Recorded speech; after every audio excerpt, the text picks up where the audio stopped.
আমি এই রকম শান্তিপূর্ণ এবং ভোটারদের উৎসাহের সঙ্গে ভোটদান কেন্দ্রে পৌঁছানো আমি দেখি। সবচেয়ে বড় কথা হলো পশ্চিমবাংলায় মুসলিম এলাকায় ভোট তো এমনি বেশি পড়ে, না থাকলেও মেরে দেয়। সকালে গামছা পরে বিকালে লুঙ্গি পরে, সকালে শাড়ি পরে বিকালে বোরখা পরে। কিন্তু হিন্দু জনতা এইভাবে বাড়ি থেকে বেরিয়ে ভোট করেছে আমি এই প্রথমবার দেখলাম। আমি 2001-এ বিধানসভা, 2004-এ লোকসভা, 2006-এ বিধানসভা, 2009-14 লোকসভা, 16, 21, 26-এর বিধানসভা লড়ছি। কখনো 70-72% বেশি আমি হিন্দু ভোট করতে দেখিনি গ্রামগঞ্জে। কলকাতা বা শহরে তো আরো কম পড়ে। 92.86% ভোট,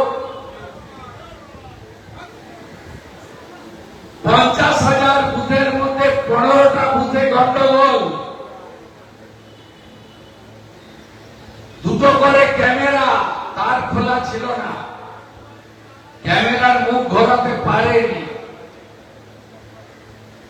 এই নির্বাচন প্রমাণ করেছে পশ্চিমবঙ্গে পরিবর্তন আসছে।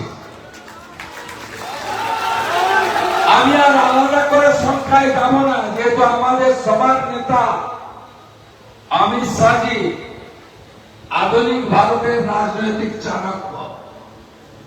আজকে প্রেস কনফারেন্স করে বলেছেন 110-এর নিচে নামছি না।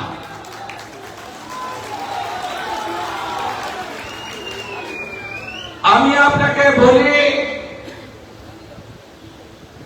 আপনাদেরকে এই নির্বাচনে হরিণঘাটা তো দিতে হবে। যেখানে যত আত্মীয় স্বজন থাকেন সবাই ভারতীয় জনতা পার্টিকে জেতানোর কাজ করতে হবে। কেন বলবো আপনাদের, যা পাওয়া ভালো মন্দ তো আছে, এ তো অস্তিত্ব রক্ষার লড়াই। 47-এ যখন বাংলাদেশ অর্থাৎ পাকিস্তান তৈরি হয়, পূর্ব পাকিস্তান, বিভীষিকাময় দেশ ভাগ, শুধু আপনারা না, আমার মাকেও বরিশাল থেকে এক কাপড়ে পালিয়ে আসতে হয়েছে হিন্দু বলে। সেদিন পূর্ব পাকিস্তান, আজকের বাংলাদেশে 33% হিন্দু ছিল, আজকে মাত্র 7% হিন্দু বন্ধু। বিবাহিত মহিলাদের শাখা পরা নিষিদ্ধ, ধুতি পরা নিষিদ্ধ, গলায় তুলসী মালা বা আচার মালা রাখা নিষিদ্ধ, মৃদঙ্গ, খঞ্জনি, ডঙ্কা বাজানো যাবে না, হরিনাম, গীতাপাঠ, গায়ত্রী, চণ্ডী মন্ত্র মাইকে বলা যাবে না। আর রতন মজুমদারকে বলা হয়েছে চাকরি ছাড়ো নয় ধর্ম ছাড়ো। গরিব রতন চাকরি ছাড়তে পারেনি, তাকে নোটারির কাছে গিয়ে শেখ শফিউল্লাহ হতে হয়েছে। একই অবস্থা আমাদের পশ্চিমবঙ্গে। আমাদের ভারতীয় মুসলমানদের নিয়ে কোনো সমস্যা নেই, কিন্তু আমরা এই অবৈধ অনুপ্রবেশকারী বাংলাদেশি মুসলিম রোহিঙ্গাদের আমরা নেব না। হিন্দু যারা এসেছেন, আসছেন, তারা শরণার্থী। আপনি বলুন তো, 1951 সেন্সাসে আমরা সনাতনীরা 85% ছিলাম। লাস্ট জনগণনা 2011, আমরা 72। সালে যে জনগণনা শুরু হবে, 31-এ তার ফল আসবে। আজকে আমার নাম করে রেকর্ড করে লিখে রাখুন, আমি বিরোধী দল নেতা, একটা ছোটখাটো দায়িত্বশীল পোস্টে আছি। আমরা 65 নিচে নেমে যাব, আর 41-এ আমাদের অবস্থা মুর্শিদাবাদের হিন্দুদের মতো। তাহলে সমাধান কি? সমাধান একটাই, রাষ্ট্রবাদী ডবল ইঞ্জিন বিজেপি সরকার।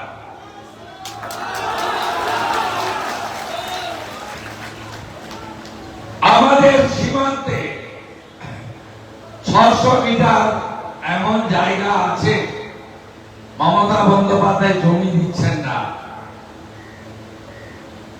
কাঁটাতারের বেড়া দিয়ে বিএসএফ এর চৌকি লাগানো যাচ্ছে না। তাই এমন সরকার আনুন 45 দিনের মধ্যে জমি দিয়ে কাঁটাতারের বেড়া তৈরি করতে পারে। আমাদের মতুয়া নমশূদ্র সহ বাংলাদেশে হিন্দু শরণার্থী, আপনি বলুন, আপনাদের লড়াই 47 থেকে চলছে বিআর ঠাকুরের নেতৃত্বে। 2019 ঠাকুরনগরে এসে মোদীজি বলে গেছিলেন, আমি সহনাগরিকত্বের মর্যাদা দেব। 20 সালে সিএ পাস হয়েছে, করোনা কোভিডের জন্য কার্যকর হয়নি। 2024 সালে 6 ফেব্রুয়ারি কার্যকর হয়েছে সিএএ। গোটা ভারতবর্ষে যত অ্যাপ্লিকেশন করেছে সিটিজেনশিপ অ্যামেন্ডমেন্ট অ্যাক্টে সবাই পেয়ে গেছে, কারণ রাজ্য কেন্দ্র একসঙ্গে কাজ করেছে। এখানে তো প্রথমে ভয় দেখানো হয়েছে যে কেন তোমরা আবেদন করবে, তোমাদের রেশন বন্ধ হবে, ভাতা বন্ধ হবে, তোমরা চাকরি চলে যাবে, তোমরা ডি হয়ে যাবে। তারপরে জনগণ বুঝেছে না, তৃণমূলের মিথ্যাচার।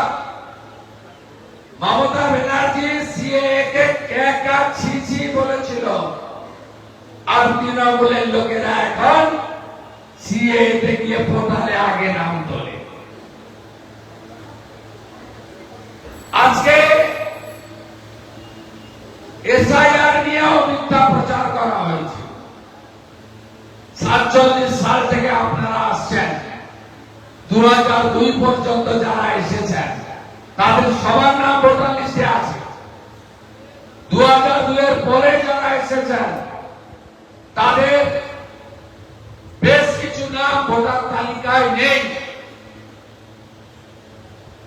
আপনাদের তো চিন্তা করার কোনো দরকার নেই। मोदी है तो मुमकिन है, चिंता এতটুকু কারণ নেই। সিএতে 91,000 অ্যাপ্লিকেশন আছে, কয়েক হাজার ইস্যু হয়ে গেছে, প্রত্যেক দিন ইস্যু হচ্ছে। আপনারা এখনো যারা অ্যাপ্লাই করেননি অ্যাপ্লাই করুন। সিএ সার্টিফিকেট ফাইল পেলেই আপনারা যে কোনো দিন ফর্ম 6 ভোটার তালিকায় নাম তুলতে পারবেন। যিনি সিএ এর বিরোধিতা করেছেন তিনি আমাদের হিন্দু শরণার্থীদের বিরোধিতা করেছেন। শুধু কি তাই, আপনি দেখেছেন অনুপ্রবেশকারী তকমা দিয়ে একমাত্র পশ্চিমবঙ্গের পুলিশ বাংলাদেশ থেকে পরে ধর্ম বাঁচানোর জন্য চলে আসা লোকেদেরকে জেলে পড়ত।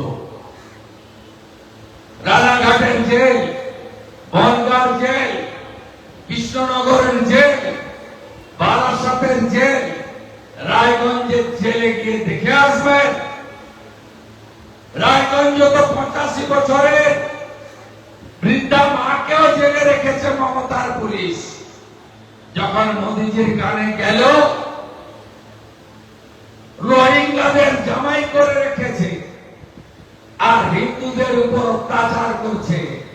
2025 1 সেপ্টেম্বর কেন্দ্রীয় স্বরাষ্ট্রমন্ত্রী একটা সার্কুলার সার্কুলার দিলেন, বলে বাংলাদেশ থেকে আসা কোন হিন্দুকে কোন রাজ্যের পুলিশ টাচ করতে পারবে না।